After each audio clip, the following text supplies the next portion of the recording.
ते देखील सत्य आहे की आमचे उपमुख्यमंत्री यांनी या ठिकाणी स्वतः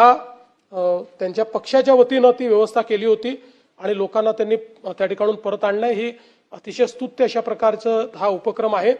राज्य सरकारने केंद्र सरकारशी चर्चा करून ही भूमिका मांडली होती की राज्य सरकार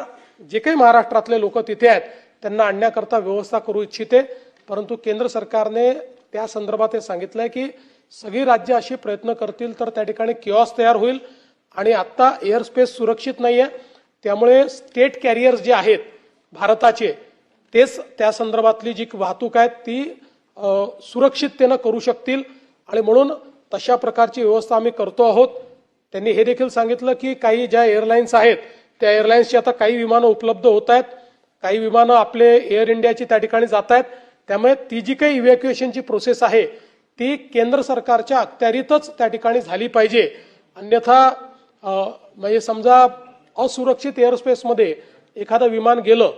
तर आपल्याला समजू शकतो आपण की त्या ठिकाणी काय होऊ शकतं आणि म्हणून त्यांनी राज्य सरकारला हे ॲडवाइस केलंय की तुम्ही जे काय आहे ते हे केंद्र सरकारला करू द्या, हे राज्य सरकारने करू नये, म्हणून आपण त्याच्यामध्ये पुढे जात नाही। तर राज्य सरकारची त्या संदर्भातली सगळी तयारी आहे,